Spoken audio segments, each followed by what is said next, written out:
He is on your right. He's a 3-0. He's playing Mono Black Devotion. He's playing the role of the enemy this go-around, and he's playing against Joe Russell, who's actually playing a deck that VanMeter is a little bit more known for in Green-Red Monsters. Russell going to start off with the Elvish Mystic, but a little bit ironic that we see him playing this more Monsters approach and not VanMeter. Although this is, closer to what you would historically associate with a Devotion list. Yeah. Full placement of Nykthos, Burning Tree Emissary, 3 copies of Garrick. He's trying to go big fast. A deck that we saw have some success at the Pro Tour in Dublin at the back end of last year. Voyaging Satyr going to come down here for Russell. So now the cat's got out of the bag. I believe that was Mahara's top 8? Yes, it was. And the deck, I'm sure some people haven't seen it for a little while. You see VanMeter's going to downfall the Voyaging Satyr. It's very explosive. Yes. You have to get those Manic Elements off the board and keep the Devotion count low. Russell misses his 3rd land drop just past the turn back. VanMeter going to play Temple of Deceit and take a look at a Temple of Deceit on top of his deck. See if he's going to leave it on top or bottom. Looks like on top is the answer. Mutavault, feeling a little frisky. Going to come into the red zone. Knock Russell down to 18. And VanMeter's going to pass the turn back. The colored mana situation in the red-green Devotion deck is not great. I believe he has 4 copies of Sylvan Caryatid. That's critical for assembling red mana as well. But right now, Joe just unable to find red mana with a handful of Domries. There is a Night Veil Spectre from VanMeter. That'll join the party. Russell, again, still looking for that red mana, unable to find it. Burning Tree Emissary actually kind of plays a role in helping to filter the red mana as well. You normally think of that as just a way to play another free one, but a lot of the times in this particular deck, it actually helps towards the red mana more than anything. Yeah. Converting Burning Tree Emissary mana through Nykthos to bridge colored mana situations is a common play that you'll see. Night Veil Spectre at the middle are going to come in the red zone. Burning Tree Emissary going to be revealed off of that Night Veil Spectre. Unlikely that that'll get cast this game, but here's another Night Veil Spectre for VanMeter, and he'll comfortably pass the turn back as Russell draws a card, draws a Burning Tree of his own, so finally does have access to red mana. It'll be a green and red floating. Looks like we might see a Nykthos activation potentially, and we do. Actually, we see a Domri here. So just tapping for a colorless will Russell. See? Just pass the turn back. He just tapped Nykthos for a colorless. Didn't activate okay. Yeah. Okay. Yeah, generates no mana, so just for a colorless. Sure. The way that he tapped it made it seem like he was going to activate it. But okay. I think it was just for clarification, saying, just for a colorless so I can cast my Domri. Yeah, that was the physical mannerisms of someone making I am now activating Nykthos motion there, so. So VanMeter's going to take a draw here. You see there are multiple copies of Grey Merchant in his hand, so it could be time for some fireballs to get unleashed here. And they'd be 8 pointers. Should be pretty large, but he's going to start, it looks like, by attacking in the air. We'll see where he wants to go with these Night Veil Spectres, if he wants to go after the Planeswalker or go at the life total. And for as ahead as Chris is at this point, I will tell you between Burning Tree Emissary and Nykthos, this deck definitely has the capability of exploding in one turn. I've seen things like an overloaded Mizium Mortars come out of this board state. It doesn't require that much setup. Yeah. VanMeter's going to play that Stomping Ground. There's a Grey Merchant. That's going to be for 8. Going to knock Russell down to 2. VanMeter's going to go up to 28. And he can comfortably pass the turn back. With a backup Grey Merchant, so even if something like an overloaded Mortis were to happen. It's a good clean living on the right-hand side. Yeah. It's really easy to play mono black. Okay, tough guy. VanMeter does win at game number 1 here. No up a game parts. over green-red. That's if you had to, what's the defining powerful feature of this deck besides a couple individual cards? There's no moving parts. To me, this is a very loud declaration that he really does want to shave. Sleeving up the most powerful deck. I think this is that's what it's all about now. Yeah, he's just itching all the time, signifying various food particles lodged in there. Just, there's only so long you can maintain a beard like that. Sleeping with that thing? Sleeping, yeah. It can't be a pleasurable experience. Yeah. Driving and it hitting the steering wheel. Walking into a convenience store, the person running the cash register might think that you're a crazy person, stumbled in somehow. You pay costs in a lot of places.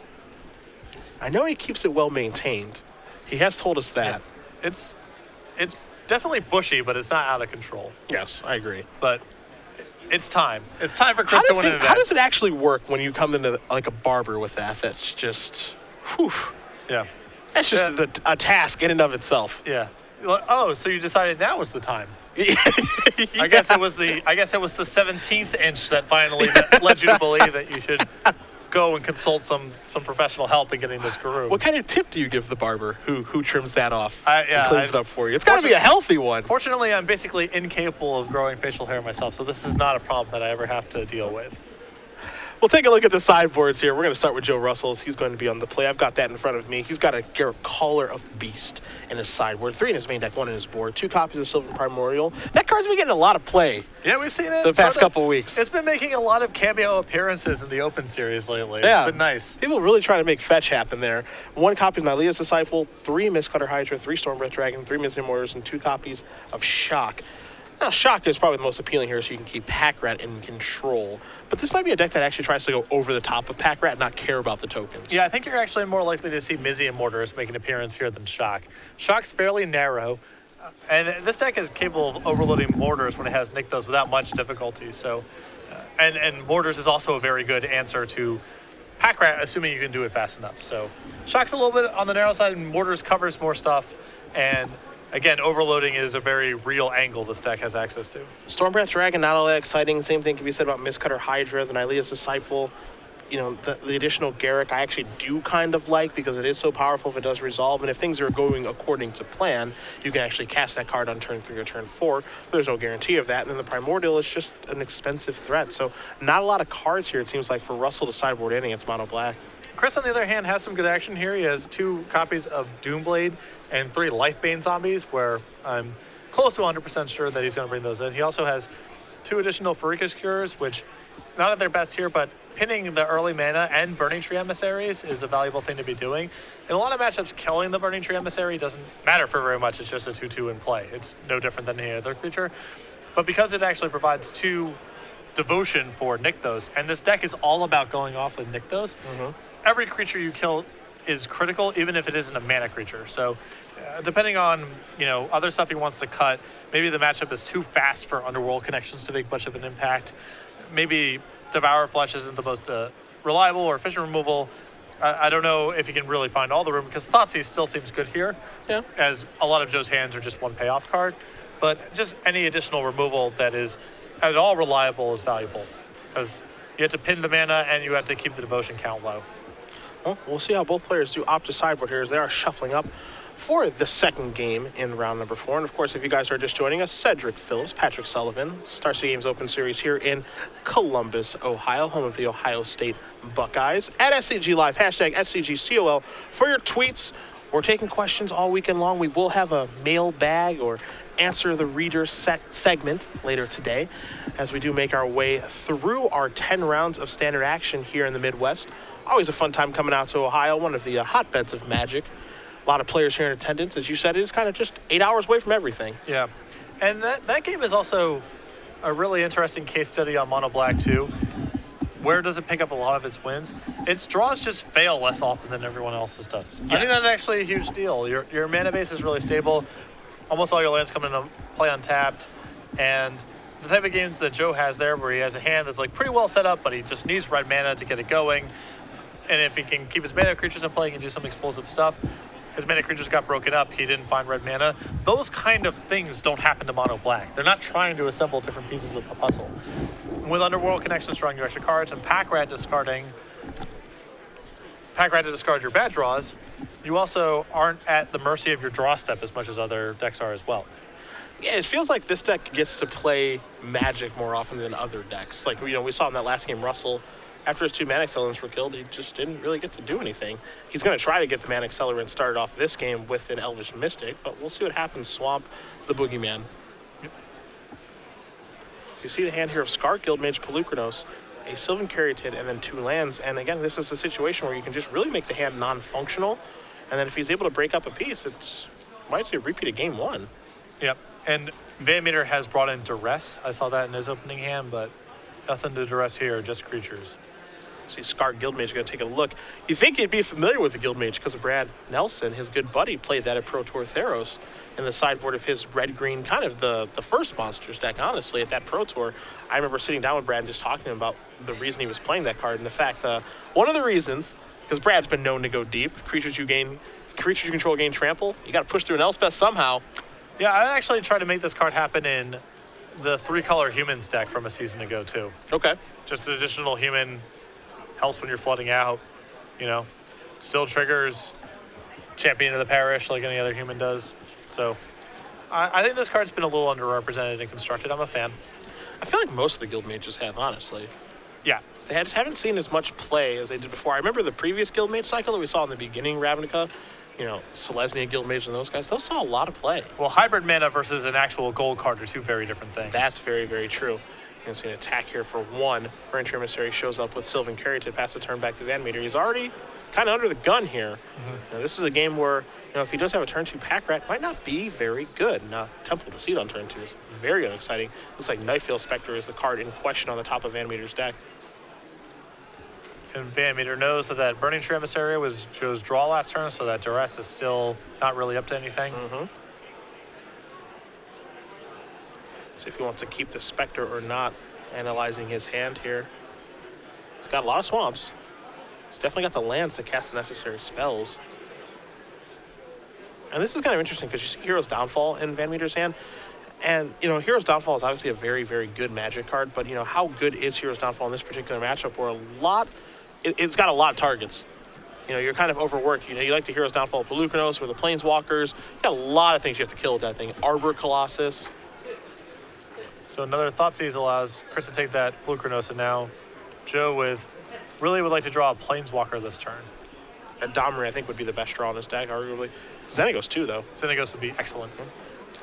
Here's an attack for 3. Going to put VanMeter down to 12. And there's a Temple of Abandon, so we'll see what the Scry leads to. Russell, looks like he's going to put that one to the bottom. Maybe we got to consult the one card that he does have in his hand. Thoughtseize causing the most problems this game here for Russell. Surprise, surprise. Although, the damage definitely matters that Chris is taking here.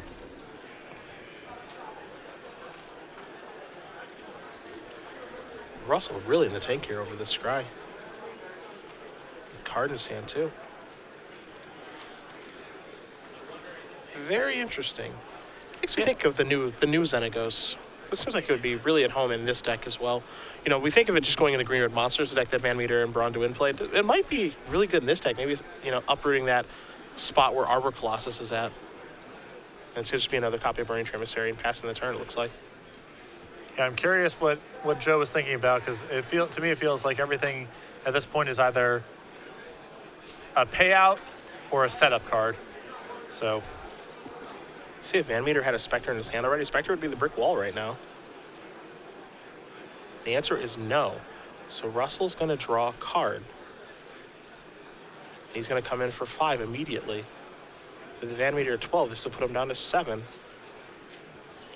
VanMeter's thumbing that Hero's Downfall, but all these cards are so anemic. Yeah, this is a situation where I don't think he wants to cast Hero's Downfall, but he doesn't have much of a choice, so he's going to go down to 9. He's also trying to set up Desecration Demon, so everything matters. Yeah. All right, VanMeter going to take a draw. That's a Gray Merchant. He does have land number 4, which will come into play untapped. Gray Merchant, a great draw for Chris here, as, it allows him to recoup some of the life total, and Gray Merchant's 2/4 body, very good against Joe's board right now. It would be very easy just to say, hey, just cast that Desecration Demon and get to work, but it looks like Chris has some other options, and he's going to cast a Duress. That's going to take a Garrick. Okay. Yeah, I think given how long that Joe tanked, that if he didn't cast it, it had to be some sort of spell. Attack for 3, going to put VanMeter down to 6. And that's a Domri. You see Chris, and now that's an Ilea, so that's going to go to the hand, and that's going to be live too. Yeah. Now there's not going to be enough mana to play it and pump something, because that's going to require 8, but that's going to be a 6/6 that's on the table now, and all of a sudden VanMeter's in some real trouble. So he's going to take a draw here. And every creature is an enormous threat, and an indestructible creature is in play with Domri, which is a combo. That is a combo deck. That's a combination of cards right there. There you do see the God of the Hunt. With all the new gods coming out, we kind of forget about the old ones. And this one hasn't seen as much play as some of the other ones, Thassa being the main offender, but it's still quite a good card. Yeah, and in Devotion lists, I've seen one pretty frequently online, I feel like. And it's just another enormous haymaker that you can find. You can also, it's also not 6 mana. I mean, you can deploy it pretty early on in the game. Yeah. And it is good with Domri, that's for sure.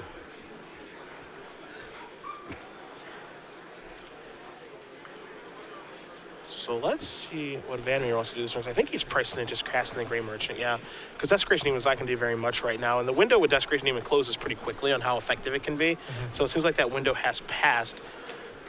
VanMeter's just going to play Gray Merchant and gain a little bit of life, pass the turn back, but I'm not sure how good that's going to be in this situation. Russell draws his card.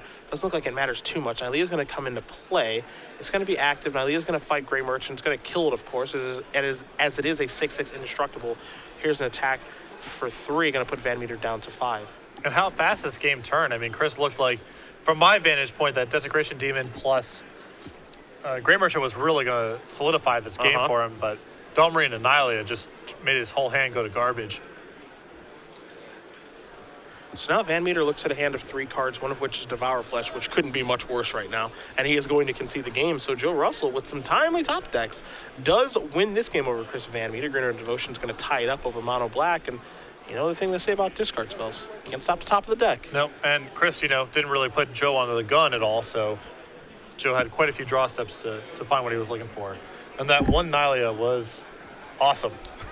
Yeah, there's just the one of in Russell's deck, and you don't see a lot of people play this card in Green-Red Devotion. There are other cards they play. Sometimes you see 1, sometimes you see 2.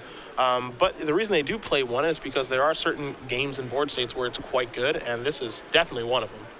Yeah, it's another thing that is, it has an interesting role where it's a card that's not a lot of mana to get into play. 4 mana is reasonable to cast. It's also reasonable in some honest games because attacking and blocking is happening and can make that a little more complicated for your opponent.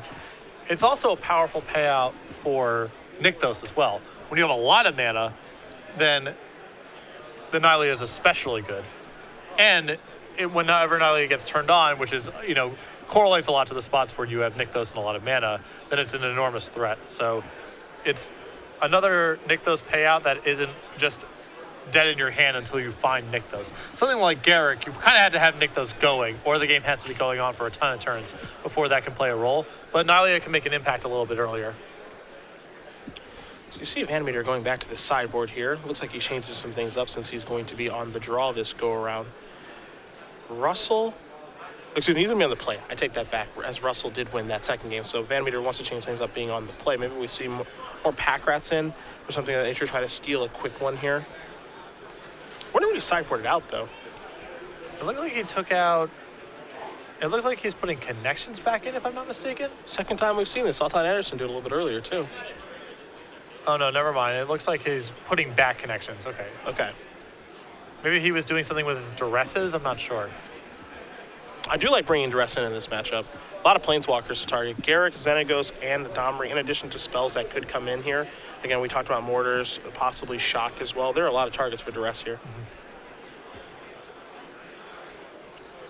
See, the bearded one wants to make sure that he has the configuration that he likes for this third game. Off to a nice start.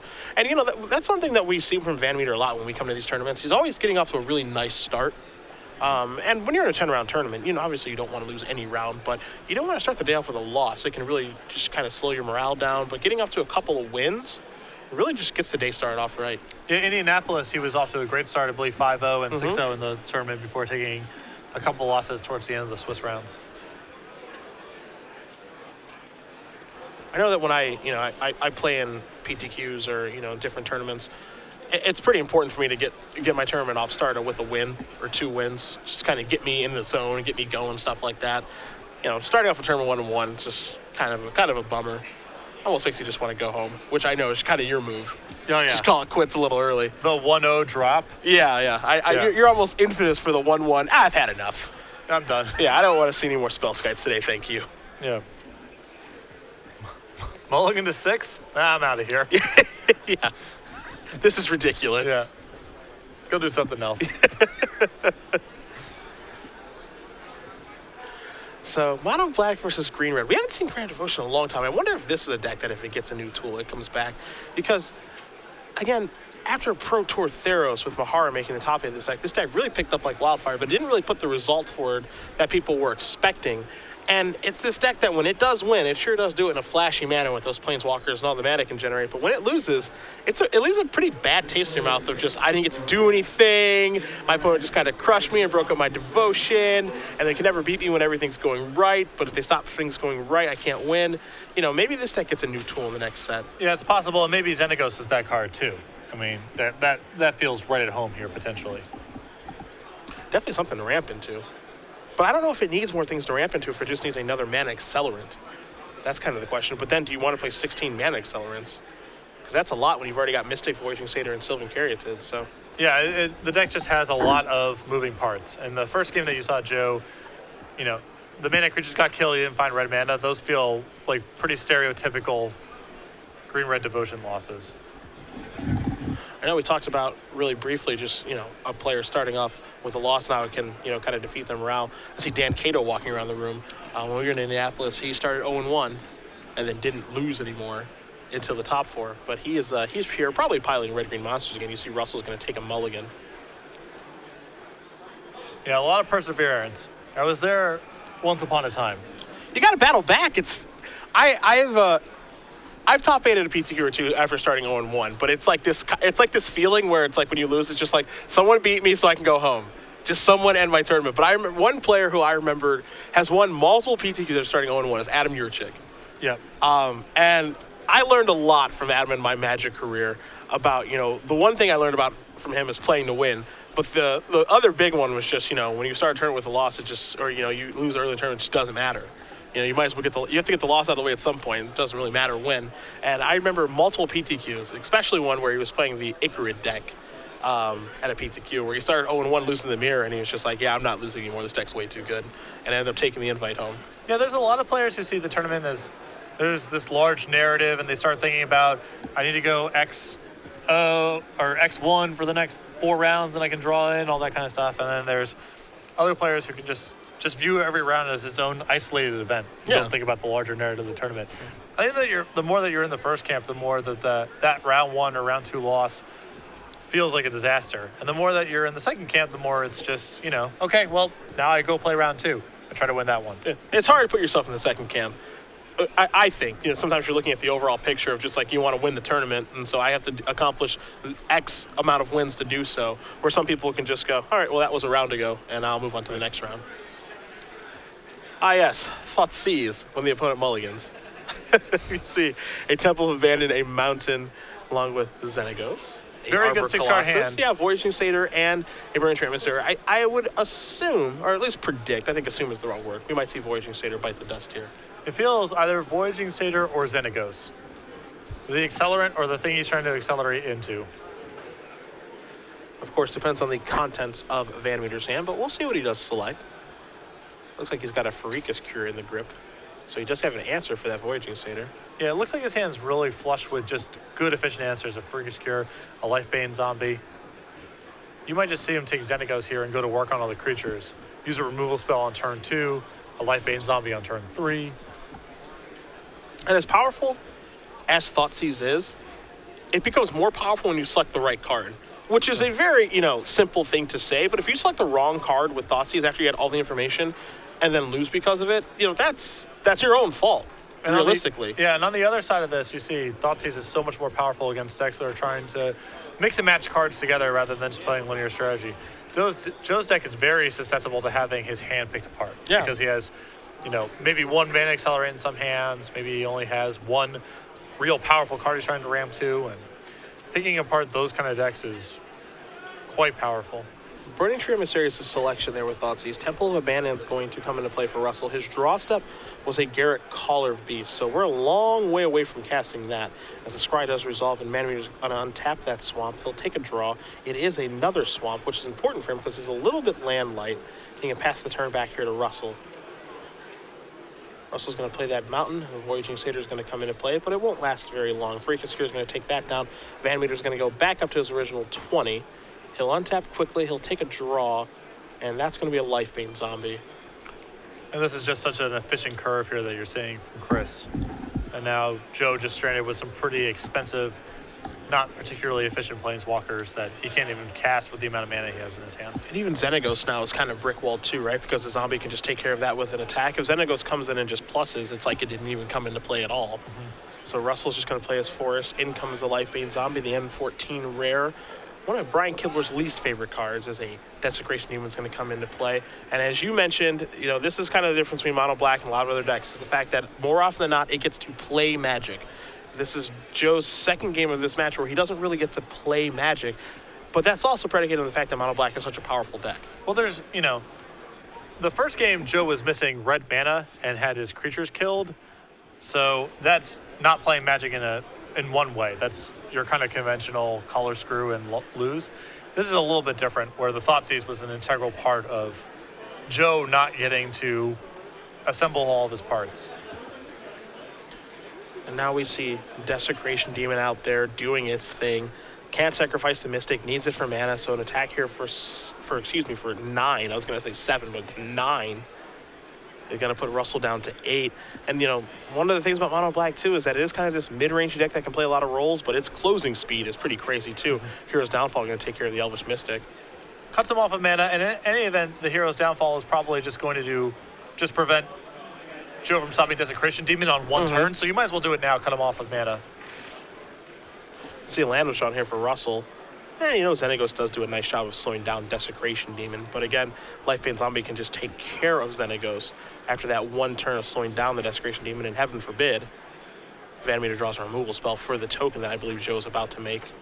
Yeah, this is Joe just getting a pass through this turn, basically. Yeah. And he does at least get 2 free points of damage, so VanMeter's going to go down to 18. Real nice. It's a moral victory. VanMeter's going to draw a card. Trigger goes on. That's, of course, going to sacrifice here to the Demon. Take care of the Xenagos to the Lifebane Zombie. Follow-up play here is, everybody's favorite. A little salt in the eye with a Pack Rat with 3 mana available to make another rat here as Russell's going to draw a card. And not even Bonfire the Damned could save him. And Bonfire can get people out of most every situation. Yeah. When you're in can't draw Bonfire world. He will fight on. He's going to play a Burning Tree Emissary. Mana from that's going to allow him to cast up Lucranos.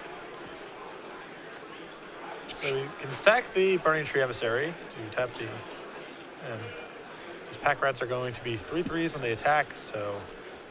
Yeah, because he gets to he survives this turn, but... Does he? Because he sacrifices Emissary to the Demon, and then he attacks. Okay, yeah, I guess he gets to play another turn. It's not over just yet. To the extent that he was playing any of these turns, he gets to play another turn. Yes. See how VanMeter wants to attack. He's just going to get in there with everybody, so going to get in front here, discard this, make another one, so it's going to be attack for 3, 6, going to put Russell down to 2. Does lose the Pack Rat. Too many angles of attack right now because of the Demon in the air. Yep. The Demon in the air and the unblockable Lifebane Zombie is just too much. I was trying to think if he drew a Plummet, would it get him back in the situation of being able to kill the Demon and then Lucranos standing tall, but the answer is no, and Joe Russell will extend the hand. So Chris VanMeter off to a beautiful start. Number 5 on our leaderboard, moves on to 4-0, and one step closer, as we have said many times, to being able to shave.